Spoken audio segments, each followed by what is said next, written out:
Adodankwa Akufo Addo brofo hine brofo papa na kache ene adrei na UN dwumadie kase koso o New York eno mato amsara fensa akura na beka bibi kire yen we United Nations General Assembly de toso aduaso enwotwe 78 no na bisofo na adokwa wode atodwa akire mi se wo ma ewiase nyina hunu so nyame ya adoma Ghana afi ye beto aba na aba beto no ebe ye krabehwe ebe ya asomdwie ebe ye kama chese mu beda ho na bambo ho nsam so ebe ye kama samre ye boabo ho akoto aba ebe beto aba ene ebe beto aba no ebe wie wo sese de so we bibre mayi a chese kame ye se kamam kabin Ghana sabe ye ase nche de na so na mo ye tuo no yakoya nimpa ama sabre de obi ayos o Ghana de nyame anim nie fa wonom kamam kabisam de ene ma ye yie ewo ho fa sabe asomdwie de ene ma ye yie ewo ho wo se dansidie no awiase nyina di edifa Ghana ho no sa dansidie no ebeto aso a na ogidie mapase enhyehye ne na motu ampanimfo tuo no ene ma be yie kama ama o my Ghana yakoso a ne adi abimanim na ba bia beduro bia ne makoye wo se no danche so a amomo papa so eyade a ekoso na ne nyina kamfua no eye entiase odo kuriya wo Ghana fontem ene masa ne ma we nyina koso se duru ba bia Ghana yensem nyina sabe akose mirechire ntokwa no ye pagya kwasuru ye ne de abo ani boko no obi atene ba bi ne ma man binim so de akoye nwan de gingan na ba bia tutu gingan na ba bia tutu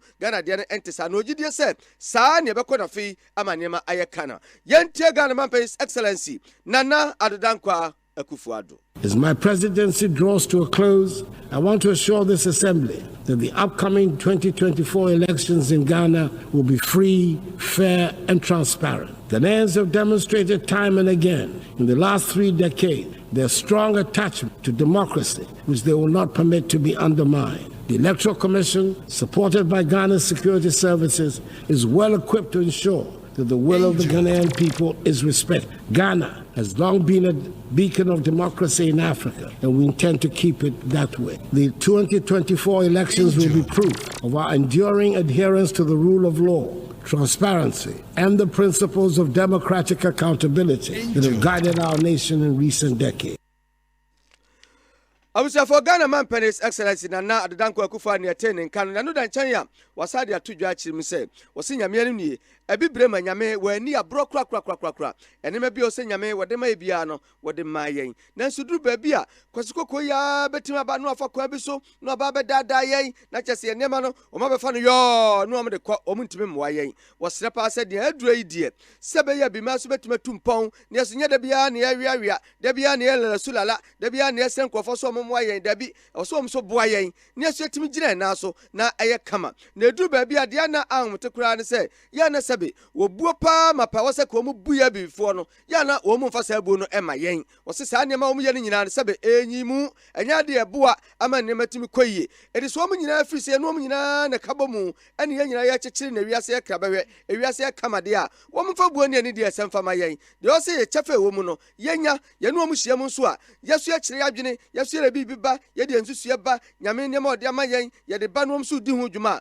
wo mu ne enya pepepe ne ntimo na du ba bia ya na wo mu ya ye to twene dodo eno so enya de ebo akora ye ngoma suamu ya pom din mu ene adwuma semu ye de o mba beboa ya o maboa ye ne nyina ye ntimi nkonkan eno so yentie de nado oka edifa ho. For years, I've championed the need to reform the Security Council as per the Ezulwini Consensus, the common African position on UN reform, which calls for Africa to have permanent seats on the Council. It is incomprehensible that a continent of 1.4 billion people has no permanent voice in shaping decisions that affect global peace and security. The time for half measures is over. We need a Security Council that is fit for purpose in today's world. It is heartening, however, that finally the demand for reform has found acceptance by leaders of 2 of the 5 permanent members, President Joe Biden of the United States of America and President Emmanuel Macron of France. Hopefully, the others will soon follow suit. We must also recognize that the fight for peace goes beyond government actions. It is a fight for humanity itself. In Africa, we have often borne the brunt of conflict, sending our troops to peacekeeping missions with limited support from the global community. While I'm pleased to see The UN now taking steps to finance peacekeeping in Africa, an outcome of Ghana's presidency of the UN Security Council. We must go further. Peacekeeping alone is not enough. We must address the potential causes of conflict, poverty, inequality, and lack of opportunity. True peace comes from investing in education, healthcare, and economic development. However, peace cannot be imposed from the outside. It must be built from within. African nations must take ownership of their security, and the African Union needs to strengthen itself to be able to respond swiftly to threats. Abusuafo na danko Akufo Addo no UN dwumadi ase no wose wo ma bia betima tumpon na se ma na kɔ nanimu a sabe amanfo mo munya adwuma ye apomdin nsɛm ye kama engumasua ye kama bibia deda na kwam kwa adwuma bibia kama na ese ye kuanim sabe obetu mfra bonten ma yere o se chinchira ma asundwa ma ofie dabi osa asundwa na hia se afirifie na akoranim na nso duru ba bia UN panimfo yi asabe wo mo na wiase nyina makɔ polisi wo mo hwe so yi wo mpɛ so mo no de asundwa mfra bonten na bamu dabi enya ne saa ebasa anya de be ye wo sere se eduru ba bia bibire ma yesu tim de asrafo kɔ ba bia sabe wo nkɔ yie ne akɔpata ntɔkwa no ma ba beta echi no ma boa ye ni nyina ya de nanso ne aduro ne de wo mo moa yen yenya fa ahudi a yeni wo nyina kamom na fa ahudi no emfa asumdue mra emfa mpuntuo mra emfa kankro mra ne se bia wo tata ye ebasa enya de bo akora na nanado wasade atoyo achechire mu se ade ba ko no so ha no pa se United Nations sabe ewiase nyina yakase bambon nsɛm a bibia hye wo monsa nanso eduru bia no ma yɛhwe ha yɛhwe ne yɛkɔso Russia ne Ukraine Russia fo yi kum Ukraine de hye ya nanso sabe so mo kabio wo mo kabio eduru bia no ma yi wo mani ama bi teso okote so ma kuma bi so a timi brim no a brim ma no nipa no ma yi wo mani iwe fo ko kabi kura na eduru bia emfa efri se sama kantinkan obia wo ne wota na kire o ma we namne no bo we namne no bo we namne no bo sade no mo yende nya bia wo mu nyai na wiase asundue no yen sentimi kanye sade a do mo yende wa hwa daache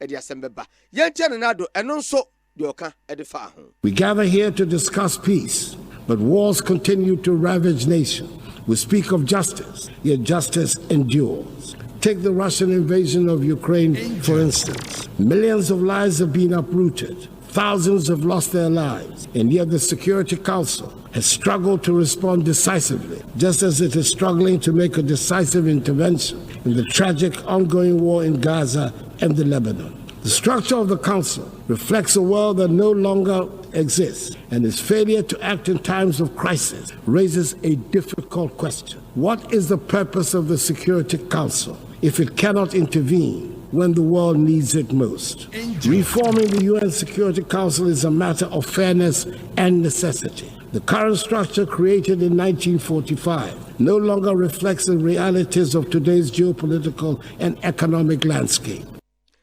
Nanado no wasinya mianim nie asam duru ba bi na se ensuo tapo nkyerene a woje yo wo no bi no akoye no wasinya wo mo ye no wo mane manya pepepepe kama ne usampa wo mo na eboban e wo wiase ma nyina nti sabe ma akase bi koto hye ma akuma bi so na mpanifo adi ani wo mo didida wo mo didida na asiefo na ehunu amane a ebasa enye bia ebasa ma wiase asomdua ye nyina ye hwe no ye sentimi nka etu wo mo nya adwuma no pepeye tenene mu ani no kuramu ani asomdue mu na wiase ye nyina ye niye.